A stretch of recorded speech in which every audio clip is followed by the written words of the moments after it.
What would you do if your newborn baby cried for 3 days straight and nobody, not even the best doctors in the world, could make it stop? Before we dive into this incredible true story, please hit that like button, share this with someone who needs to hear it, and subscribe to our channel. Also, drop a comment telling us where you're watching from, because we absolutely love hearing from you. Michael Stone stood in the middle of the hospital room with his hands pressed against his ears, but it did no good. The sound cut through everything. His baby son, only 5 days old, had been screaming for 72 hours without stopping, not crying the way babies usually do, with breaks for sleep or feeding. This was different. This was a sound that seemed to come from somewhere deep and ancient, like the earth itself was breaking open. The nurses moved around the room like ghosts in white uniforms. They had tried everything: formula, breast milk from the milk bank, warm baths, cold cloths, rocking, singing, changing diapers every 20 minutes, even when they were clean, special lights, different rooms, silence, music. Nothing worked. The baby's face stayed red and twisted. His tiny fist punched at the air, and the scream never stopped. Michael was one of the richest men in the city. He owned 17 buildings downtown. His company made more money in a single day than most people earned in their entire lives. He wore suits that cost more than cars. People jumped when he spoke. Doors opened before he reached them. But none of that mattered now. His money was useless. His power meant nothing. He could not stop his son from crying. 3 days ago, everything had been different. 3 days ago, his wife Elena had been alive. The memory stabbed him fresh every time. Elena, lying in the hospital bed after giving birth, smiling at their son, her dark hair spread across the white pillow like a fan, her eyes tired but glowing with joy. She had held the baby against her chest and whispered, "He's perfect, Michael. He's absolutely perfect." 6 hours later, she was dead. The doctors used big words Michael didn't understand. Complications, internal bleeding, unexpected, rare. They said they did everything they could. They said sometimes these things just happen. They said he should focus on the baby now, on being strong for his son. But how could he be strong when his whole world had collapsed? How could he focus on the baby when every time he looked at the tiny face, he saw Elena, the same nose, the same curve of the chin. Every feature was a reminder of what he had lost. And now the baby would not stop screaming. Dr. Philip Morris came into the room for the 6th time that day. He was the head of the hospital, a man with gray hair and gentle eyes who had delivered hundreds of babies. He picked up the baby carefully, checked his temperature, looked in his ears, pressed gently on his stomach. The baby screamed louder. "Mr. Stone," the doctor said, raising his voice over crying, "we've run every test. There's nothing physically wrong with your son. His heart is strong. His lungs are clear. He's not sick. He's not in pain from any injury or disease we can detect. Then why won't he stop?" Michael's voice cracked. He had not slept in 3 days. His eyes burned. His expensive suit was wrinkled and stained with spit up. His hair, usually perfectly combed, stuck up in wild directions. This is supposed to be the best hospital in the state. You're supposed to be the best doctor. Fix this, please. Dr. Morris handed the baby to a nurse and pulled Michael aside. "Sometimes," he said quietly, "babies cry for reasons we don't fully understand. There's research that suggests infants can sense when something is wrong in their environment. They feel stress. They feel loss. Your son just lost his mother. He's 5 days old," Michael said. "He didn't even know her. Didn't he?" The doctor's eyes were sad. He lived inside her for 9 months. He heard her heartbeat every second of every day, her voice, her breathing. Then he was born, and for 6 hours he had her. He felt her skin. He heard her real voice, not muffled through water and flesh. And then suddenly she was gone. Maybe he knows, Mr. Stone. Maybe in some way we don't understand, he knows. Michael felt something crack inside his chest. He had been trying so hard not to think about it that way. Trying not to imagine that his son was crying for Elena. Because if that was true, there was no solution. He couldn't bring Elena back. No amount of money, no amount of power, nothing in the world could give his son what he was crying for. So what do I do? Michael whispered. Just let him scream until his voice gives out, until he learns to accept that she's gone. I don't know, Dr. Morris admitted. I wish I had an answer for you. A nurse named Betty, who had been working with the baby since he was born, came over. She was a large woman with kind eyes and strong arms that had rocked 1,000 crying babies to sleep. But not this one. Mr. Stone, she said gently, maybe you should try holding him yourself. You've barely touched him since Mrs. Stone passed. Michael stepped back. I can't. Why not? Because I don't know how. Because I'll do it wrong. Because Elena was supposed to be the one who knew what to do. His voice rose. I'm not a father. I don't know how to be a father. I'm just a man who's good at making money, and money can't fix this. The baby's scream reached a new pitch. It sounded like his tiny body might tear apart from the force of it. 2 more nurses rushed in. One checked his vital signs again. The other tried a different kind of bottle. Nothing changed. This can't keep going, Michael said. He'll hurt himself. His throat, his voice. This can't be normal. It's not, Dr. Morris agreed. But, Mr. Stone, I have to be honest with you. If there's no medical cause and we've found none, then this is beyond what medicine can solve. This is about something else. Something deeper. Michael sank into a chair and put his head in his hands. Around him, the hospital moved with its usual rhythm. Announcements over the loudspeaker. Footsteps in the hallway. The smell of cleaning solution and cafeteria food. Everything was normal except for this one room, where a baby screamed like the world was ending. And for that baby, maybe it had ended. Maybe when Elena died, his whole world died with her. Outside, the sun was setting on the 3rd day. The sky turned orange and pink. Visiting hours were ending. Michael heard families saying goodbye to patients in other rooms, heard laughter and conversation floating down the hallway. Normal life continued everywhere else. But not here. The nurse named Betty came back with another bottle. She had warmed it to exactly the right temperature. She tested it on her wrist the way she had done 10,000 times before. She lifted the baby gently and tried to guide the nipple into his mouth. He turned his head away and screamed louder. I'm so sorry, Mrs. Stone, Betty said, and there were tears in her eyes. I've been a nurse for 32 years, and I've never seen anything like this. I just don't know what this baby needs. Neither did Michael, and that terrified him more than anything else in his entire life. The sound started at the end of the hallway. It was different from the baby's crying. This was shuffling footsteps, uneven and slow. Then voices, sharp and demanding. Ma'am, you can't be here. This is a restricted floor. I need to see the crying baby. Please, I can help. Michael lifted his head from his hands. Through the open door of his room, he could see 2 security guards trying to block someone from coming down the hall. A woman. She was small and thin, wearing a coat that was more holes than fabric. Her hair was tangled and dirty. Her face was smudged with dirt and exhaustion. She was clearly homeless.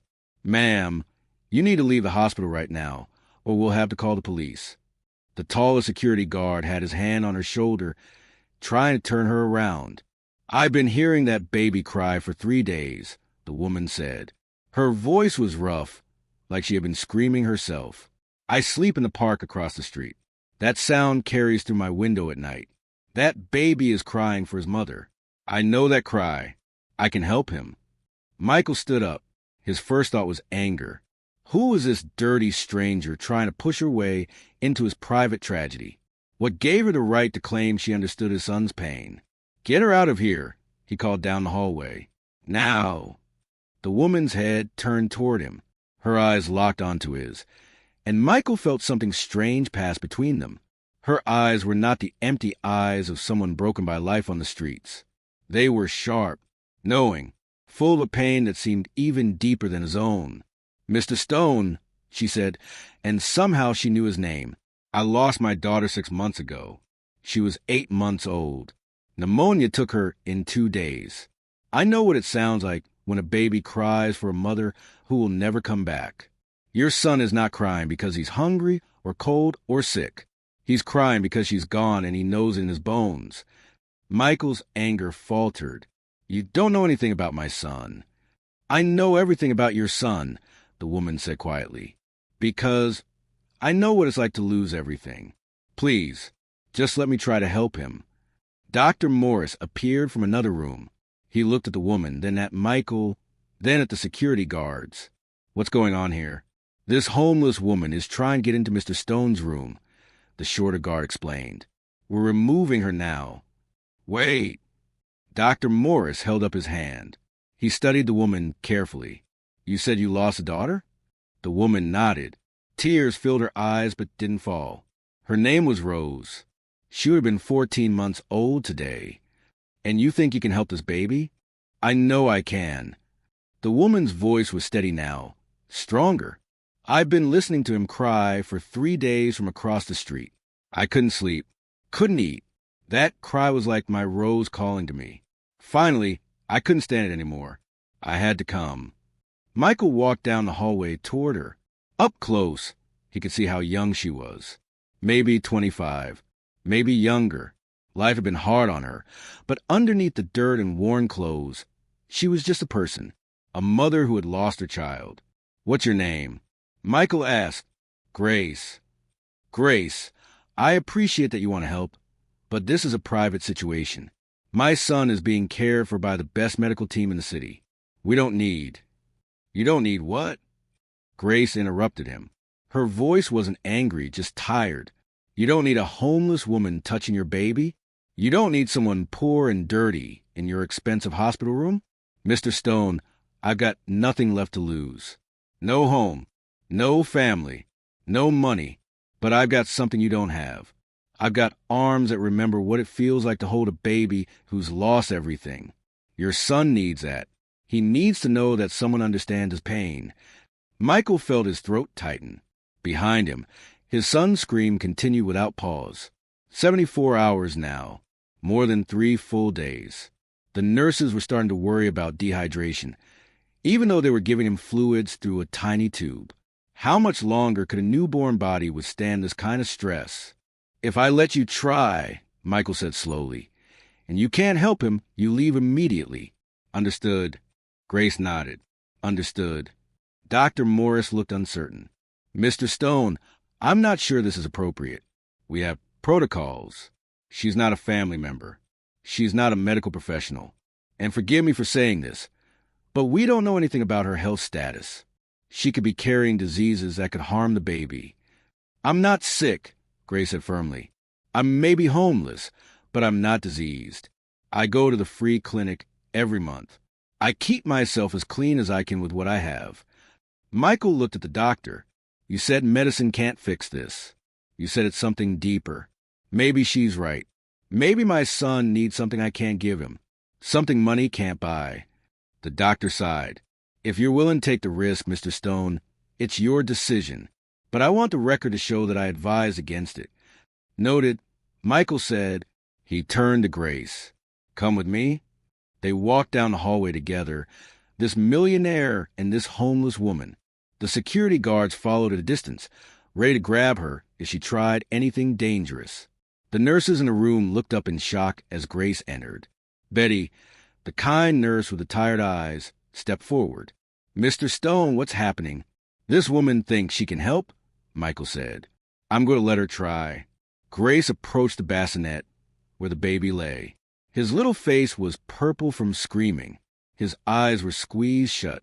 His fists punched at nothing. Grace stood over him and just looked for a long moment. Then she started to cry. Not loud sobbing, but quiet tears that ran down her dirty cheeks and dripped onto the floor. Oh, little one, she whispered. I know how much it hurts. I know how wrong the world feels without her. She turned to Michael. May I wash my hands? Betty showed her to the sink. Grace scrubbed her hands for 2 full minutes, using the special soap, getting under her fingernails, washing up to her elbows. When she was done, her hands were pink and clean. May I hold him? Grace asked. Michael hesitated. This was his son, his only connection to Elena. What if something went wrong? What if the strange woman dropped him or hurt him or made everything worse? But then he thought about the past 3 days, thought about the screaming that never stopped, thought about his own helplessness, thought about how he'd been too afraid to even hold his own child. Yes, he said, you can hold him. Grace reached into the bassinet and lifted the baby with practiced hands. She had done this before. Her arms remembered the weight to support the head, the gentle pressure that made a baby feel safe. She brought him to her chest and held him close. The baby's scream faltered for just a second. Everyone in the room held their breath.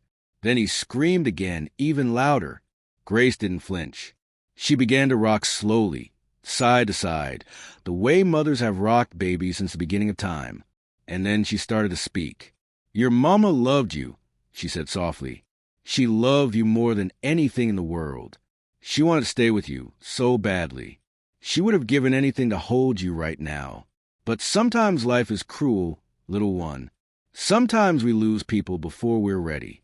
Sometimes the world takes away the most important person, and we're left with nothing but this terrible ache. The baby's crying softened slightly. Not stopped, but changed. Less desperate. More like he was listening. I had a daughter, Grace continued. Her voice cracked but didn't break. She had your same tiny fingers, your same soft skin. I held her every day. I sang to her. I promised her I would always keep her safe. But I couldn't. The sickness came too fast. One day she was laughing. The next day she was burning with fever. And 2 days later she was gone. I didn't even have money for a proper funeral. They buried her in a plain box in a cemetery for people nobody wants. Michael felt something breaking inside him. He had been so focused on his own pain that he hadn't thought about anyone else's. This woman had lost just as much as he had, maybe more. She had lost her child and her home, and everything that made life worth living. And yet here she was, trying to comfort his son. You're not alone in your grief, Grace whispered to the baby. Your daddy is hurting too. He loved your mama so much. He's scared and lost and doesn't know how to help you. But he's trying. We're all trying. Because even though your mama is gone, you're still here. You're still alive. You're still loved. The baby's cries dropped to whimpers. His tiny fist unclenched and grabbed onto Grace's worn coat. His eyes, which had been squeezed shut for 3 days, slowly opened. They were Elena's eyes, brown and deep and full of questions. Grace smiled through her tears. There you are, she said. I see you now, little one. I see your pain. I honor it, but I also see your strength. You're still here. You're still fighting. That's what your mama would want. She would want you to live. And then, like a miracle, the crying stopped. The room fell into a silence so complete that Michael could hear his own heartbeat. The baby looked up at Grace's face with wide, wondering eyes. His breathing steadied. His body relaxed. For the first time in 74 hours, he was quiet. Betty the nurse covered her mouth with both hands. Dr. Morris stared in disbelief. The security guards lowered their arms. Michael took a step forward, his legs shaking. How did you do that? Grace looked at him with those knowing eyes. I didn't do anything special, Mr. Stone. I just told him the truth. Sometimes that's all anyone needs. Someone to speak the truth about their pain. The silence lasted for 10 seconds. Then 20. Then a full minute. The baby stayed quiet in Grace's arms, his brown eyes looking up at her face like he was studying every line, every tear track, every mark of suffering written there. Michael couldn't move. He stood frozen in the middle of the hospital room, watching this homeless woman hold his son with more tenderness than he had been able to give in 5 days. Shame washed over him like cold water. What kind of father was he? What kind of man let a stranger comfort his own child? Grace began to hum softly. It wasn't a real song, just a melody she made up as she went along. The baby's eyes started to drift closed. His breathing became slow and steady. After 3 days of screaming, he was finally falling asleep. Betty the nurse wiped tears from her eyes. I've never seen anything like this, she whispered. Never in 32 years. Dr. Morris stepped closer, watching the baby carefully. His heart rate is normalizing. His breathing is perfect. He's actually sleeping." The doctor shook his head in wonder. "What you said to him, Grace, about acknowledging his pain, about telling him the truth, that was remarkable." Grace kept rocking slowly. "Babies aren't stupid," she said quietly. "They know when something is wrong. They feel it in their bodies. This little one knew his mama was gone. He knew the world had changed. All the formula and clean diapers in the world couldn't fix that. He needed someone to tell him it was okay to hurt, that his pain was real and mattered." Michael finally found his voice. "My wife died 6 hours after he was born. I've been so angry, so lost. I didn't know how to look at him without seeing her. Every time I tried to hold him, I felt like I would break into a million pieces." "So you let everyone else hold him instead?" Grace said.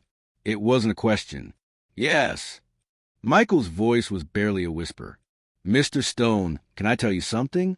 Grace looked at him directly. "When my daughter died, I wanted to die too. I stopped eating, stopped caring. I lost my job because I couldn't stop crying at work. Then I lost my apartment because I couldn't pay rent. I ended up on the streets with nothing but the clothes on my back and a heart that felt like it had been ripped out of my chest." She paused, looking down at the sleeping baby. "For months, I wished I had died instead of her. I thought about walking into traffic, thought about taking pills, thought about anything that would make the pain stop. But then one day, I was sitting in the park, and I saw a mother playing with her little girl. The girl was laughing. The mother was smiling. And I realized something." "What?" Michael asked. "I realized that my daughter would have wanted me to live. She would have wanted me to find joy again someday. Not forget her. Never forget her. But live anyway. Because that's what love does. Real love wants the people it touches to keep going, even when it's hard. Especially when it's hard." Grace walked slowly toward Michael, still holding the sleeping baby. "Your wife loved this child. She loved you. She wouldn't want you to be paralyzed by grief. She would want you to hold your son, to be his father, to give him all the love she can't give him anymore." Michael felt his knees go weak. He sat down hard in the chair next to the bed. "I'm so scared," he admitted. "I don't know how to do this alone. I don't know how to be enough for him." "You don't have to be enough," Grace said gently. "You just have to be present. You just have to try. That's all any parent can do." She held out the baby toward Michael. "He's your son, Mr. Stone. It's time to hold him." Michael stared at the tiny sleeping face. His son, his and Elena's son, the last piece of her left in this world. Slowly, carefully, he reached out and took the baby from Grace's arms. The weight was lighter than he expected. The baby fit perfectly in the crook of his arm, head resting against his chest. Michael could feel the tiny heartbeat, steady and strong, could feel the warmth of the small body, could smell the baby smell, sweet and clean and innocent, and something inside him unlocked. The tears came hard and fast. Michael sobbed like he hadn't sobbed since Elena died. He cried for her, for himself, for this baby who would never know his mother's face, for all the years of birthdays and first words and first steps that Elena would miss. He cried until his chest ached and his throat burned. The baby slept through it all, peaceful in his father's arms for the first time. Grace stood back and smiled sadly. "There you go," she said. "Now you're being a father." Michael looked up at her through his tears. "Thank you. Thank you so much. I don't know how to repay you. I have money. I can give you anything.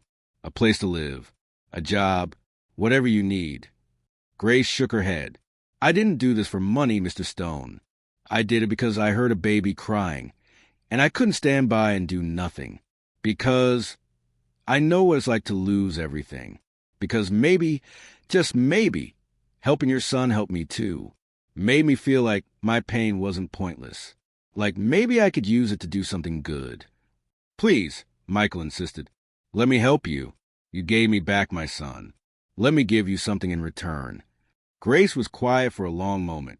Then she said, "If you really want to help me, Mr. Stone, don't help just me. Help all the people like me. The ones living on the streets. The ones who lost everything. The ones nobody sees. Your wife is gone, and that's a tragedy. But you still have resources. You still have power. Use it to help people who have nothing. Michael nodded slowly. I will. I promise you, I will. That's all I ask. Grace turned to leave. Wait, Michael called. What will you do now? Where will you go? Grace smiled, and for the first time, it reached her eyes. I'll go back to the park. Back to my spot under the bridge.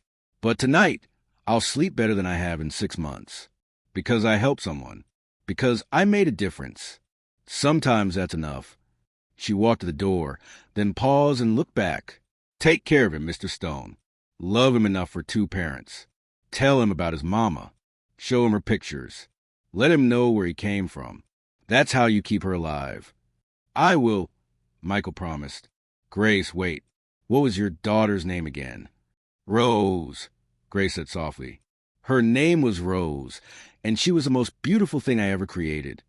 I'll remember her, Michael said. I'll tell my son about Rose, about the woman who saved him when nobody else could. Grace nodded once, then walked out of the room. The security guards didn't stop her this time. They watched her go with new respect in their eyes. Betty the nurse wiped her face with a tissue. Dr. Morris cleared his throat and turned away. Michael sat in the chair, holding his son, and for the first time since Elena died, he felt something other than despair. He felt hope, small and fragile, but real. The baby stirred in his arms and made a small sound. Not a cry, just a sleepy baby noise. Michael looked down at the tiny face and saw Elena's eyes, Elena's nose, Elena's chin. But he also saw something new. He saw his son, a whole person with his own life ahead of him, his own story to write. Your name is Daniel, Michael whispered. Daniel James Stone. Your mama picked it out before you were born. She said it means God is my judge, and that you would grow up to be a man who stood for what was right. I promise you, Daniel, I'm going to do my best to be the father you deserve. I'm going to love you enough for both of us. And I'm going to make sure you always know how much your mama loved you. Daniel yawned and snuggled closer to his father's chest. Outside the window, the sun was rising on a new day. The 4th day of Daniel's life. The first day he had stopped crying. The first day Michael had truly become a father. In the park across the street, Grace lay down on her usual bench and pulled her torn coat around her shoulders. She could still feel the weight of the baby in her arms. Still hear his breathing. For just a little while, she had been a mother again. For just a little while, her pain had meant something. She closed her eyes and whispered into the cold morning air, I did good today, Rose. Mama helped someone today. I hope you're proud. And somewhere, in whatever place lost children go, maybe Rose smiled. Michael stayed in the hospital for 2 more days. Daniel ate well, slept well, and cried only the normal amount that healthy babies cry. The nurses said it was like he was a different child. Dr. Morris had no medical explanation for what had happened, but he didn't need one. Sometimes healing comes from places science can't measure. Before Michael left the hospital, he tracked down the security guards who had tried to remove Grace. He got her description and went looking for her in the park. It took him 3 hours of searching, but he finally found her sleeping under the bridge, her coat pulled over her head. He didn't wake her. He just left an envelope next to her bench. Inside was $10,000 in cash, a key to an apartment he owned downtown, and a note that said, You gave me back my life. Please let me give you back yours. The apartment is yours for as long as you need it. No strings attached. Thank you for saving my son. Thank you for teaching me how to be a father. When Grace woke up and found the envelope, she cried for an hour. Then she picked up her few belongings and walked to the address on the key. It was real. A small studio apartment with a bed, a kitchen, a bathroom with hot water, a home. That night, Grace took her first hot shower in 6 months. She washed her hair. She put on clean clothes that Michael had left in the closet. She lay down on a real bed with real sheets and cried herself to sleep. But these were different tears. These were tears of gratitude. Michael went home to his mansion with Daniel in his arms. The house felt empty without Elena, but not as empty as it had before. He set up the nursery that Elena had decorated. He put Daniel in the crib she had picked out. He sang the lullaby she had planned to sing. And every night before Daniel fell asleep, Michael told him the story of the homeless woman named Grace who had lost a daughter named Rose, and who had loved a stranger's baby enough to save him. Years passed. Daniel grew up knowing his mother through stories and pictures and the love his father gave him. Michael kept his promise to Grace. He started a foundation to help homeless families. He built shelters. He funded programs. He used his money to make sure that people like Grace had somewhere to turn when life knocked them down. Grace got a job at one of those shelters, helping other mothers who had lost children. She never forgot Rose, but she learned to live with the pain instead of being destroyed by it. She helped hundreds of people over the years, and every single one of them heard the story of the crying baby and the millionaire and the moment that changed everything. Because that's what this story is really about. It's about how pain can connect us, how loss can teach us, how sometimes the people we think have nothing to offer are the ones who can give us everything we need. It's about how love crosses all boundaries, all walls, all differences between rich and poor, powerful and powerless, housed and homeless. It's about how we're all just humans trying to survive our grief and find meaning in our pain. What would you do if this were your child? Would you have let Grace hold your baby? Would you have trusted a stranger when everyone else had failed? If this story touched your heart, please like this video and share it with someone who needs to hear it today. Subscribe to our channel for more powerful true stories that remind us of our shared humanity. And leave a comment below telling us where you're watching from, because we absolutely love hearing from you. Your engagement helps these important stories reach people who need them most. Remember, we're all carrying invisible burdens. We're all fighting battles nobody else can see. The next time you pass someone on the street who looks broken or lost or dirty, remember Grace. Remember that every person has a story. Every person has loved and lost. Every person deserves dignity. Thank you for watching. Until next time, may you find healing in unexpected places, and may you be someone else's unexpected blessing.